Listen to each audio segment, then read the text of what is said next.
The coronavirus crisis is particularly poignant for the small Derbyshire village of Eyam. Here, more than 3 centuries ago, residents infected with the Black Plague took the heroic decision to seal themselves off to prevent the disease from spreading to other communities. Hundreds died, but as Fergal Keane reports, their legacy is inspiring Eyam's response to the coronavirus. In a crisis that reaches everywhere, even the remotest places can have lessons for us all. In Eyam, Derbyshire, the memory of lives lost centuries ago is motivating a response in the present. You might think that coming to Eyam, a place so associated with plague and death, would heighten anxiety in these frightened times, or lead you to be pessimistic about our present. But in fact, it's quite the opposite. These are the names of long-dead villagers who, 350 years ago, became infected with plague and sealed themselves off to stop the disease spreading. One of their descendants says that spirit of selflessness offers us a powerful example. You know, at the moment, it's this me and myself only. You've only got to watch the trolleys in the supermarkets. That can't be right for everybody to be doing that, otherwise there isn't going to be anything left. We need to make sure that we're watching out for each other and doing as we're told. 260 villagers died. It's Stanley and Mompesson. It was the rector, William Mompesson, who inspired his people to isolate and save others. Today, the rector of Eyam is himself in quarantine as his wife has symptoms of coronavirus. Hi, Mike. Hi. How are you? Yeah, I'm all right, thanks. We're standing back from you, as you can Yes. appreciate. Are you awed or inspired by the example of your predecessors centuries ago? Often when I've walked through church and seen his name on the rector's board, I thought, I wonder what would happen if it happened today and how I would measure up. And I guess I'm finding that one out now.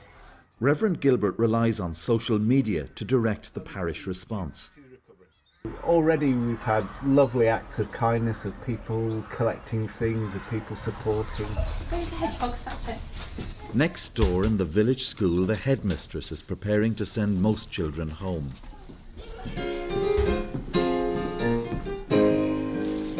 Eyam School will stay open for the children of key workers in the health and emergency services. It is a time of painful choices.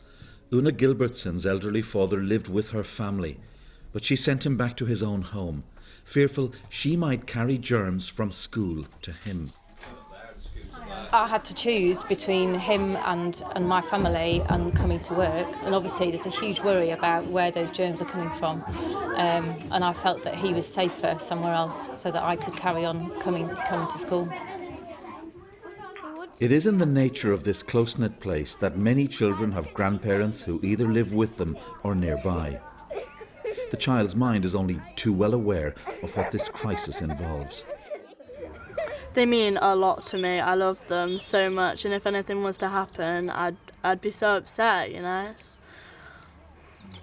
Really weird. Like, 1 minute, 1 year it's fine, and then just this really random virus just pops up. It's like it's made a big impact on the whole world. There's a piece of paper for you, Sheila, and with A village committee is now visiting the elderly, like 95-year-old widow Sheila Vipan. you can get in touch with us and we can ask somebody to help you. And be really careful, we won't come in your house. In World War II, Sheila was evacuated away from her parents for 4 years. She's known this nation's darkest hours. That's right, I've got to be a bit careful at 95. Try and do things that help one to smile or to laugh even. I've just fed the birds. Yes, I must keep them happy. Here, they're determined not just to endure this crisis, but with humanity to transcend it. Fergal Keane, BBC News, Eyam.